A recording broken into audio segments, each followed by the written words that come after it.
Delhi BJP के अध्यक्ष विजय गोयल ने सीएम उम्मीदवारी को लेकर पार्टी के फैसले पर नाराजगी जताई है। न्यूज 24 पर विजय गोयल ने डॉक्टर हर्षवर्धन की सीएम उम्मीदवारी पर दुख जताया है। गोयल ने कहा है कि अगर पहले फैसला होता तो बेहतर होता। जिस मंच से डॉक्टर हर्षवर्धन के नाम का ऐलान किया गया था, उस मंच पर विजय गोयल नजर आए थे, लेकिन वो खुश नजर नहीं आ रहे थे। और उसके बाद न्यूज 24 से विजय गोयल ने क्या कहा है, आइए आपको सुनवाते हैं। बीजेपी का मुख्यमंत्री का कैंडिडेट जो है वो विजय गोयल है। सडनली एक जिसे कहते हैं इंटरवल होता है और उसके बाद एक दूसरा चेहरा सामने आ जाता है। आपको नहीं लगता कि आपका खुद का जो वोटर है, आपका खुद का जो कार्डर है, वो कंफ्यूज्ड हो गया है? नहीं, इसमें कंफ्यूजन की बात तो नहीं है, क्योंकि पार्टी में एक ही आदमी को नाम तय करना है। मैं इमोशनल आदमी हूँ, थोड़ा भावुक हूँ। मुझे भी जाहिर तौर के ऊपर कुछ दुख तो हुआ होगा, क्योंकि पिछले 8 महीने से हम लोग बहुत मेहनत कर रहे थे। और मैं समझता हूँ कि पार्टी का जो फैसला है, एक सीनियर लीडर होने के नाते हमें वो स्वीकार करना है, इसलिए हम उसी तरह से काम करते रहेंगे। तो विजय गोयल दुखी हैं, पार्टी के फैसले से दुखी है। न्यूज 24 की editor in chief Anuradha Prasad हमारे साथ जुड़ गई हैं। अनुराधा जी, जो बात विजय गोयल बीजेपी यानी अपनी पार्टी के सामने नहीं कह पाए या नहीं मनवा पाए, उसे न्यूज 24 के सामने आखिरकार उन्होंने कबूला है, स्वीकार किया है और बताया है कि वो दुखी हैं। नहीं, बिल्कुल। और उन्होंने कहा कि सबसे पहले कि मैं इमोशनल हूँ, मैं 9 महीने से काम कर रहा था, मैं जुझारू हूँ और मैं ये सोच रहा था कि मैं इतना काम कर रहा हूँ तो पार्टी मुझे दिल्ली के मुख्यमंत्री पद की दावेदार मानती है और मेरे ही नाम को आगे प्रोजेक्ट करेगी।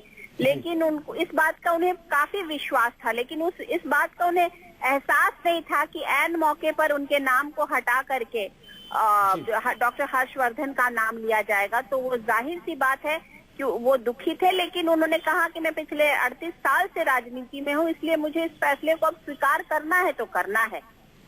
तो अनुराधा जी, कहीं ना कहीं इसका असर भी, विजय गोयल अगर दुखी हैं, नाराज हैं, तो उसका असर भी पड़ता हुआ बीजेपी की राजनीति पर दिल्ली में नजर जरूर आएगा।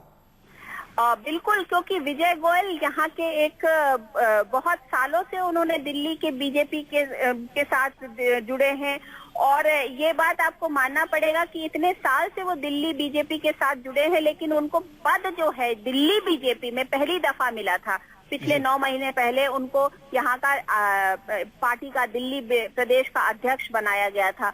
ये जाहिर सी बात है कि वो जुझारू किस्म के लीडर हैं, तो उन्होंने एक पार्टी को कहीं ना कहीं खड़ा करने का की पूरी कोशिश की थी और वो आगे बढ़ रहे थे। अब ये जरूर है कि इसका जो है उनको उनके नाम को हटाने का या उनका नाम न रहने का कहीं खामियाजा तो दिल्ली बीजेपी को आई एम श्योर भुगतना पड़ेगा।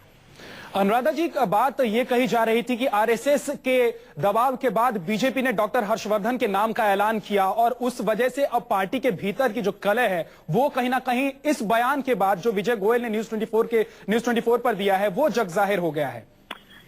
देखिए, बात यह है कि दिल्ली बीजेपी की अगर बात करें तो कहीं ना कहीं दिल्ली की जो बीजेपी है वो अपना सेल्फ गोल बहुत खुद करती है। आपको 2008 का चुनाव याद होगा, उस वक्त डॉक्टर हर्षवर्धन दिल्ली प्रदेश भाजपा के अध्यक्ष थे और उनके नाम को आगे से हटा करके विजय कुमार मल्होत्रा जी का नाम लेके बीजेपी आगे आई थी। एग्जैक्टली हिस्ट्री ने रिपीट किया है अपने आप को। विजय कुमार अब आप देखें, डॉक्टर हर्षवर्धन के नाम को विजय गोयल के नाम के आगे कर दिया है। तो इसका खामियाजा तो कहीं ना कहीं पार्टी वर्कर्स में, इसमें ये जरूर है कि बीजेपी एक कार्डर बेस्ड पार्टी है, वहाँ पार्टी की ज्यादा चलती है, लेकिन इंडिविजुअल रिलेशनशिप्स और इंडिविजुअल्स की जो चीजें जो होती हैं उसका भी एक खास करके इलेक्शन के दरमियान एक बहुत मायने होता है। तो मुझे लगता है कि, और ये चूंकि इतनी बाद में हुआ जब 1 महीना रह गया है चुनाव को, तो उस वक्त में इस तरीके के ऐलान करने से डॉक्टर हर्षवर्धन के भी नाम को अगर उनको करना था, और जैसा विजय गोयल ने भी कहा कि अगर डॉक्टर हर्षवर्धन के नाम को ही आगे बढ़ाना था तो उनको पहले करना चाहिए था। जी शुक्रिया अनुराधा जी।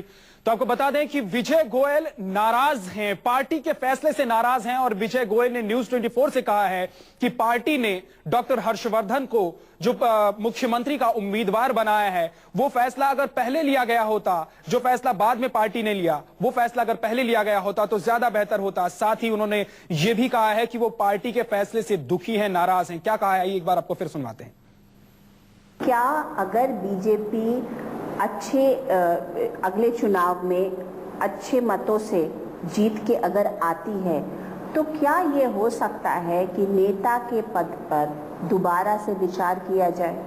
नहीं, मैं ऐसा नहीं समझता। जब आप घोषणा कर देते हैं एक बार, उसके बाद दोबारा विचार करने की आवश्यकता होनी भी नहीं चाहिए। अगर हो भी रही हो तो मैं कहूँगा होनी नहीं चाहिए। लेकिन अगर होती है तो क्या आप फिर भी उस वक्त आपकी दावेदारी मानी जाएगी? नहीं, मैंने पहले ही बता दिया कि ना मैं पहले दावेदार था, ना मैं आगे दावेदार होने वाला हूँ। तो इसलिए मैं अपने बारे के अंदर बिल्कुल स्पष्ट हूँ। क्यों फुल स्टॉप क्यों लगा दिया है? नहीं, वो फुल स्टॉप इसलिए लगा दिया है कि जिस चीज के बारे में पार्टी तय कर रही है उसमें कार्यकर्ताओं के अंदर कोई संदेह या संशय नहीं जाए, ऐसा मैं चाहता हूँ। लेकिन तो फिर ये 9 महीने से क्या हो रहा था? ये संदेह और संशय को बढ़ावा क्यों दिया गया? मतलब इस तरीके से क्यों हुआ? आपकी पार्टी, आपके लीडरशिप ने ऐसा क्यों किया कि 9 महीने तो आपको बिल्कुल जिसे कहते हैं सींचने के लिए वक्त दे दिया और फिर एक दिन आए और बोले हट जाओ? मैं आपकी इस बात से सहमत हूँ कि 9 महीने में जब मेरे को अध्यक्ष बनाया था तभी अगर वो तय कर लेते तो और ज्यादा अच्छा था जाके, और उसके बाद जितनी जल्दी और तय करते तो उतना अच्छा था।